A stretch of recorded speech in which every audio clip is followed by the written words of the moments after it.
this episode, I'm privileged to speak with the founder of Book Thinkers and the author of Rise of the Reader. We will discuss how to master our reading habits and apply what we learn.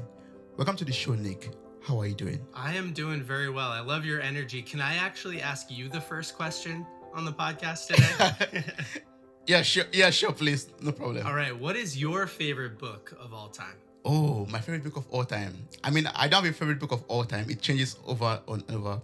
But the first book I read this year will be my favorite book for this episode, and that's Atomic Habits. Yeah, that's a good book. From James Clear.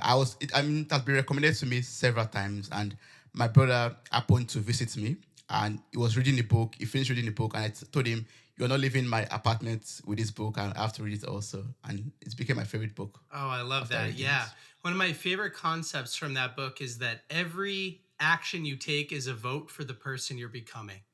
And so I think about that a lot because it's like where I am today is a result of everything I've been doing for the last couple of years. So if I want to change what my life looks like in the future, I have to change my habits today.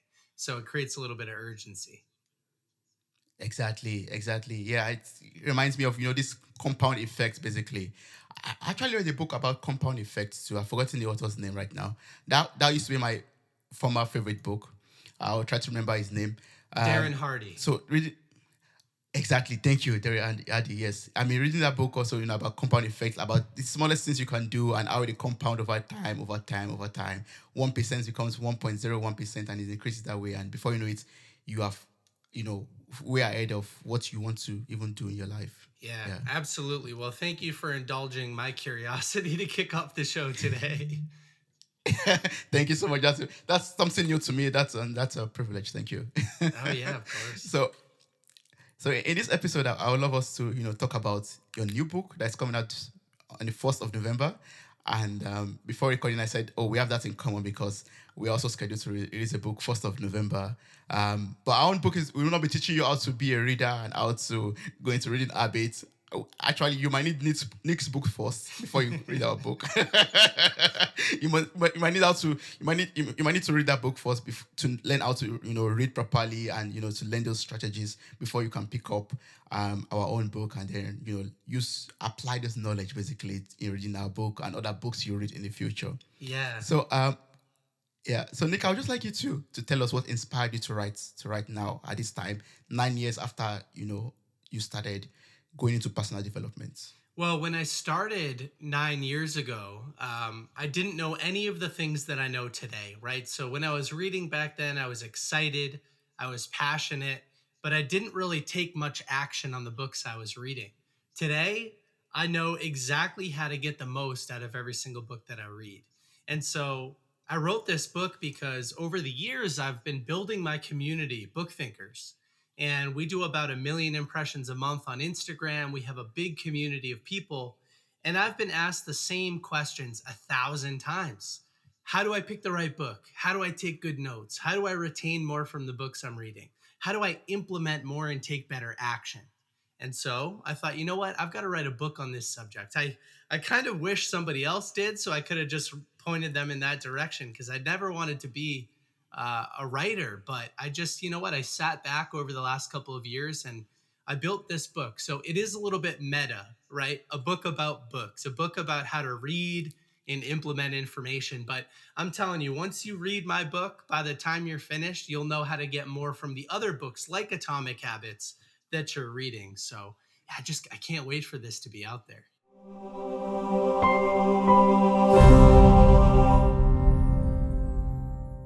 Yes, and we are super excited about it.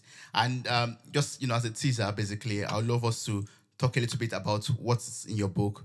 The first question will be can you walk us through some reading habits that we need to master? Like, if a listener right now is to pick up your book, what are some reading habits he has to already have mastered so that he can get the most out of your book? Well, you mentioned something already, which is the idea of the compound effect by Darren Hardy, that small steps in the right direction over a long period of time will lead to disproportionately positive outcomes, right?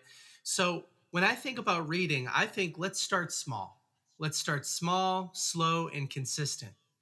And that could be as little as 15 minutes a day. So, one of the concepts that I teach in my book is to schedule reading time in your calendar. Now, if anybody in the audience today is like, hey, I'm not much of a reader, like just a little bit of patience, and I promise I'll talk about the value too, because when I was growing up, I was not much of a reader either. So when somebody tells me, like, hey, Nick, I'm not much of a reader, I can't find time to read. Like, that's so hard to find time to read. I love to say, if I paid you $10,000 or 10,000 euros to read a book by the end of the month, do you think you could do it? And that same person is like, well, I could read five, so they've fallen into my trap. It's not a question of whether or not you can read, but it's a question of whether or not you value it enough to prioritize it in your calendar. Once you do Mm, value it, though, like if you're like, oh, hey, Nick and Toby, they're talking about all of this amazing information, like I want to start reading 15 minutes twice a day. Replace a little bit of social media in the morning and a little bit of Netflix or HBO or whatever, or football in the evening with reading a good book. 15 minutes twice a day. That's a half an hour a day. That's manageable. Everybody can manage that. And if you're just starting out, 30 minutes is probably 20 pages. So 20 mm, pages over 5 days, that's 100 pages a week. Most of these books, they're only about 200 pages on average these days. So that's a book every 2 weeks. That's 26 books just by replacing 26 books a year, just by replacing a little bit of social media in the morning with reading and a little bit of Netflix in the evening with reading a great book. So I think that's step mm. number one is we need to schedule time into our calendar. Slow and steady wins the race. Just a little bit of reading twice a day and magical things start to happen.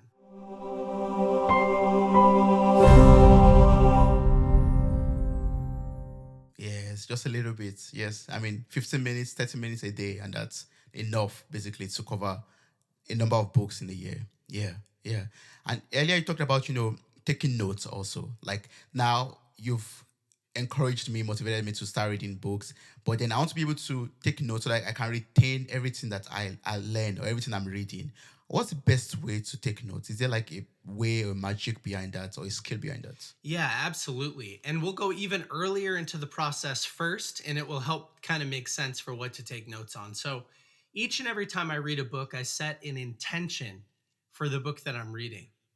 When I first Mm, started, I would just read a book and hope that it was going to change my life. But as I continued to learn about neuroscience and sort of cognitive behavior and getting most from the books, I realized that we get a ton of inputs to our brain, but only a small number of them actually make it past our filtering system.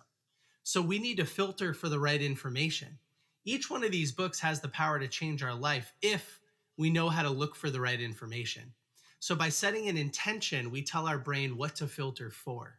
And so let's say we were reading a book on communication, how to improve our communication.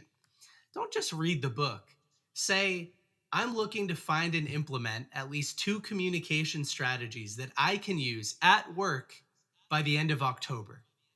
Now, write that intention on the inside cover of the book and review it each time you read a few more pages. Don't take notes on anything that interests you, only take notes on things related to your intention because you want to take realistic action. I think mm. sometimes we take too many notes and they're all over the place and they're related to different things. And then as a result, we're overwhelmed and we don't take any action. So, small, manageable steps in the right direction, that's what we're looking for. And that formula that I just gave you, it follows the SMART goal framework. So a SMART goal is something that is specific, it's measurable, it's attainable, meaning it's realistic, it's relevant, so you're emotionally connected to it, and it's time bound. You give yourself a deadline. So find and implement at least two communication strategies that I can use at work by the end of October because I know that communication is important in everything that I do. And the better I can Yeah, become, the more money I can make, the more people I can serve, right? So you're emotionally yeah, connected to it. And then as you're reading, you're filtering for those two communication strategies that you can implement by the end of the month. That's all you should take notes on. Just finding those two yeah. things. And I think that's how you read and take action. It has to be realistic. Yes, I believe that's true. Like what you just said right now, for me makes a lot of sense because setting intention helps you to exactly know what you're looking for in a book, and also helps you to know what to take note of. Like they become very obvious to you as the pages go by because you've set your intention. Okay, I want to improve my communication skills, for example. And once I've set that intention in my mind, then every page I read about in a book about communication, I'll begin to get points. I'll begin to get nuggets. I'll begin to get, the things I have to take into action or take into consideration to improve my communication skills. Yes. Yeah. Yeah. Amazing. And that's how you do it, right? So, like when I'm reading this book on communication, another thing that I like to teach people is not to multitask. So, reading and note taking, those are two totally separate activities. And so, Mm. if you task switch between them, you're kind of inefficient. But if you could just read and quickly make a note of anything that you think is related to your intention, like just circle a page number, highlight something real quick, don't stop your reading because you'll fall out of that deep work flow state. And then once you're done with the whole book, go back through a second time and then reflect on the things that you highlighted related to your intention. So maybe by the end of the book, you've highlighted 10 different potential actions like to improve your communication that you could take. Well, here's the secret. Yeah. Not every action is created equal. We don't have to implement everything. My guess is in most scenarios, from my experience, 20% of those potential actions are worth more than the other 80%. And so, Mm. what I like to do is I like to say which one of these potential actions that I can implement is worth the most to me and is the easiest to implement by the end of October, right? My goal, my deadline. So only implement a couple of things. So I go through the whole book, I mark everything off that's related to my intention. Then I go back a second time, I rewrite those actions, and then I decide which two of these do I want to take action on right now. And again, if we try to take action on too much, it can be overwhelming. And as a result, we don't move fast, right? We don't implement anything. We just get overwhelmed. I remember the first time I Yeah. read Think and Grow Rich by Napoleon Hill, I had like 100 notes. That's not realistic to retain 100 things, but it is realistic to retain two things, right? That's kind of how I think about it. Yeah, yeah, that's true. How many books would you say you've read so far? From the age of 20, when you got into personal development, up to now, at this time of recording, you're 29, you said. How many books do you think you've read, and which of the books would you say has changed your life the most? Yeah, I've read about 500.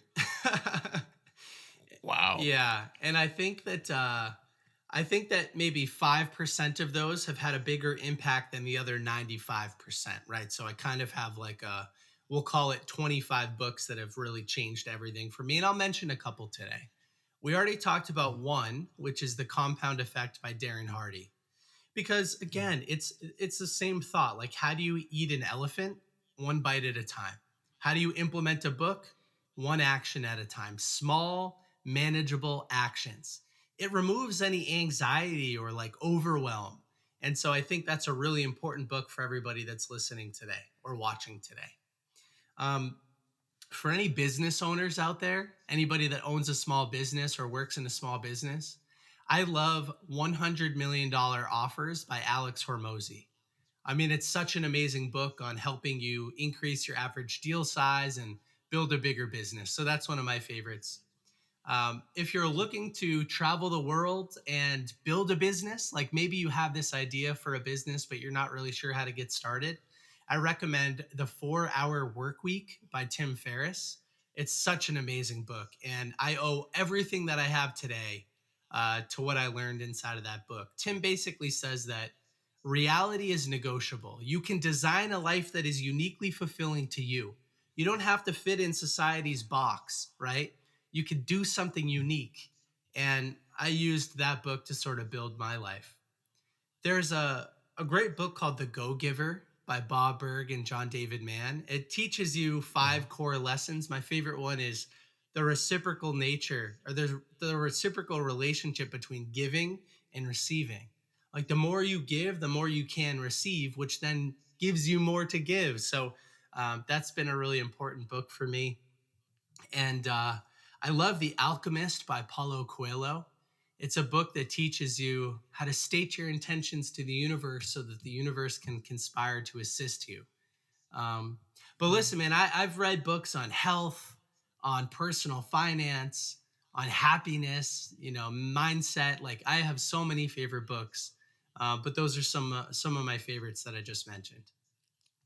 Yeah, thanks so much for sharing. One of that random question I'd like to ask is, do you like to read paperback, hardcover, or ebooks? Physical paper books are my favorite. I do listen to some audiobooks as well because I spend time in the car, but 80% of the inputs to our brain are visual, right? So the Mm, other senses only make up the remaining 20%. So by default, if you're reading a Kindle or a paperback or a hardcover book, like it's already better than audio. I love the feel of the paper. I love taking notes, right, and highlighting right inside of the book. I love having the books on my bookshelves as like trophies, to yeah, remind me of the person that I'm becoming, reinforce positive behavior. So, although I think the Kindle is more efficient, like you can highlight and export your notes. Um, you can have 1,000 books, in your hand rather than like only one or two. um, I have heavy backpacks and suitcases when I travel because I love paper books. What about you? What's your preference? I mean, I love paperback also. Like, I'm so blessed. I get gifted a lot of paperback books from guests on the podcast also, and I enjoy just having the feeling of sitting down somewhere without any screen in front of me and just a book, basically, and maybe a cup of tea also. I really enjoy that. But like you also made mention of, recently I started thinking of digitalizing everything all, like maybe reading everything on an iPad, for example, or tablet, for example, so that I could have more books. And if I'm moving places or traveling, I don't have to carry some kilos or pounds of books around with me. Yeah, it is funny Yeah. how that works. You mentioned tea. What's your favorite kind of tea to drink? Oh, I have various ones. I like black tea a lot, then green tea also, and yeah, also a lot with ginger and yeah, those kind of teas basically. Yeah, well, me You too. I drink. like that. I also drink a lot of coffee, so that's why I was asking. Oh yeah, I'm kind of person that does both. Like in the morning, I start with coffee, and I drink coffee till 3 p.m. So I could have maybe 3 cup of coffee a day, and from 3 p.m. till now, I have a cup of tea right here with me. Till so I go to bed, I just end up drinking tea, like black tea, green tea, ginger tea, any kind of herbal tea also, and then yeah, then my day's over. Yeah, I love it. Well, me too. Right now, I only have water with me though, but yeah, it's important to stay hydrated. In fact, that's actually one of the things that I wrote about inside of my book. So, in my book, Rise of the Reader, the first half is all about strategies for mastering your reading habits and applying what you learn.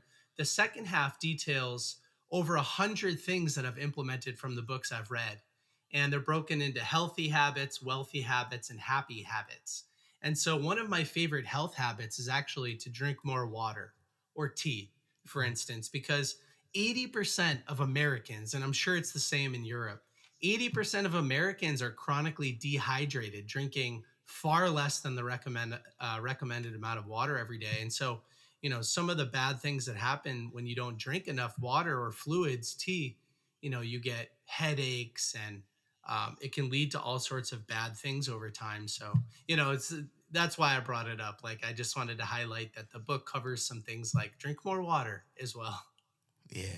Yes. Yes. I mean, you touch a lot on LD habits too from the preview I've read so far, and I really appreciate that you don't just cover like okay reading, but you cover like almost every aspect of life basically, like improve your health, improve your mental health also, and your skills basically on how to become a better person in life.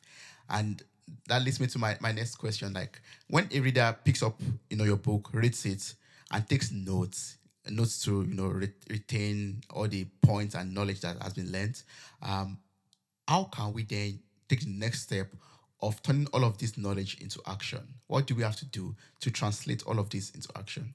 Yes, a number of things. So, right, you set an intention, you only take notes on things that are related to your intention, you rewrite those notes, you find the couple of things that you want to implement. And then from there, Mm, I have a number of recommendations in the book. We can cover a couple of them. One of my favorite ones is actually to measure your activity with an online activity tracking system. So I built one from scratch. It's totally free. It's available to anybody that buys the book. And it basically helps you track your activity. So you plug the activity into the tracker, and then it measures your activity Monday, Tuesday, Wednesday, Thursday, Friday, Saturday, Sunday. You set a goal for how many times you want to take action, and then it measures the whole thing for you. So by putting that action into a system that you update daily, it constantly reminds you to take better action. And then if you can add that to an accountability group, so meet with your most motivated friends one time per week and talk about the things that you're taking action on, right? Like if we really are the average of the five people that we spend the most time with, shouldn't we rise with our best friends, right? Like talk about these subjects with them, talk about the books that we're reading and the things that we're working on in our business and our health and our happiness and our personal finances. So those are all things that I really pay attention to. And so kind of in summary there, put your actions into an activity tracker and then have your friends hold you accountable to taking action on what you say you're going to do. Those are two of my Mm. favorite ways to get more from the books that we're reading and take better action. Yes, I love that point of accountability. Like having friends to be accountable to, having platforms or devices to be accountable to, are very important. Yeah, yeah. I think one thing I could add to that, sorry, is this reward system. I don't know if you have any opinion on this. Like for workouts too, for example, like I work out at home and I have an app that tracks my workout for me, and it tells me, oh, you are 10 days on track basically, or you are 20 days on track, and it gives me like a virtual award. I'm like, yes, yes, I achieved something today. That motivates me some way sometimes in my lazy days to just push through, pull on, and carry on with being on track with my fitness goal. I don't know if you have any opinion on that with reading also, or other areas of Oh, life. yeah, absolutely. So, in the tracking system that I just mentioned, that we built, it has the number of weeks in a row that you've accomplished a goal. So, just like the fitness app that you use, or like Fitbit with tracking the number of steps that you have every day, like let's say you've hit your reading goal 10 weeks in a row, Mm. and it's Sunday and you haven't read your 10 pages yet or whatever. And you're like, "Oh, I don't know if I want to get it done." And then you look at your tracker and you're like, "Oh, but I would ruin a 10-week streak of hitting this every single week. Like, let me just get it done real quick." So, yeah, it Mm. definitely, I think when you have momentum, it forces you to take better action. And you also have your accountability group holding you accountable as well. Like, imagine if on your fitness app, you also had some friends being like, "Hey, 10 days in a row, that's amazing. Like, make sure you get it in today." Um, and Mm. then gamifying it by having like those rewards as well. I think that's a big piece of it too. Yes, I believe that. Yeah, that's good. Um, we've talked so much around your book a little bit, and I'm not sure the listeners know where to get the book or how to get the book. So I just love you to plug that in right now so that we can know what to do in order to get the book. Yeah. So here's what I like to say. If first off, if anybody wants a custom book recommendation from me, so if you want to DM me about a problem you're facing or a skill that you want to develop or a topic that you want to learn more about, DM me at Book Thinkers on Instagram, and I'll provide you a custom book recommendation. And I will even act as your accountability partner and follow up with you to see if you've read the book. So I wanted to throw that in there real quick because playing this like book matchmaker role is one of my favorite things to do. Now, on top of that, you can click the link in our bio and find the book. So that's kind of the easiest way to make it happen. Go to Instagram, click the link in the bio, make it happen. It should be available in all sorts of places after November 1st. For right now, I think it's only available on Amazon, but it should be available internationally soon, in tons of different places. So, yeah, Yeah. any online store, Rise of the Reader.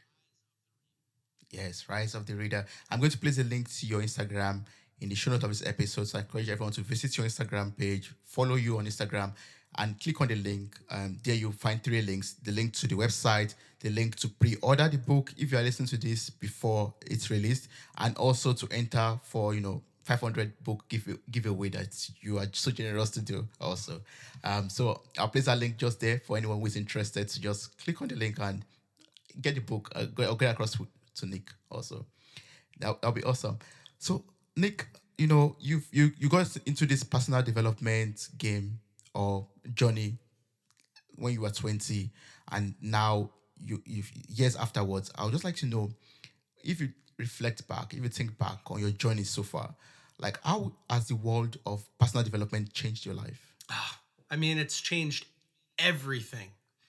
So here I am. I'm 29 years old. I just got married to my wife this year. Over the last couple of years, we've traveled to 25 different countries, sometimes for up to 3 months at a time. We just bought our house. Soon we're starting a family. I'm as healthy as a 29-year-old person could be. I'm as happy as a 29-year-old person can be. My personal finances are great. I have a growing business now that has 10 people on our team. We work with hundreds of authors a year, and all of it, I mean, really all of it, I owe to the personal development books that I've read and implemented. And here's why. A great book condenses decades of somebody else's lived experience into days of reading. So yeah, I'm 29, but like over the last 10 years, I've read thousands of years of other people's experiences. Thousands. And Mm. I get to condense all of that into the last 10 years of my life. So every single time I have a problem, I read a book about it and I solve that problem. Like it's the best life hack that there is. So I kind Mm. of think about it like this. Over over all of humanity, there have been about 100 billion people that have lived. And Yeah. millions of them have written books about how they overcame problems in their lives or developed skills or something in between. And thousands of Mm. those books are probably relevant to the same problems that we're dealing with today. Now, the following math is kind of scary. If you're dealing with a problem on a daily basis, over the next 30 years, you're going to deal with it 11,000 times, right? 30 times 365, 11,000. So you might Yeah. as well invest $20 in a few hours of your time reading about how somebody else overcame that problem, spend the next 100 days fixing it in your life, and not have to deal with it 10,900 more times, right? So that's what I've done in my Mm. life. Every health related issue, every money related issue, every mental health related issue, every head, all of it, mindset. I just read about how somebody else figured it out and then I implemented it in my own life. And so yeah, I just, the reason I'm so passionate about this is because life doesn't have to be so hard. Like you can live a good life. Other people have figured it out and then they detailed how they figured it out in a book and you can read it for free a lot of times at public libraries and online or for a couple dollars like or euros. You can't beat that. So yeah, books have changed everything for me.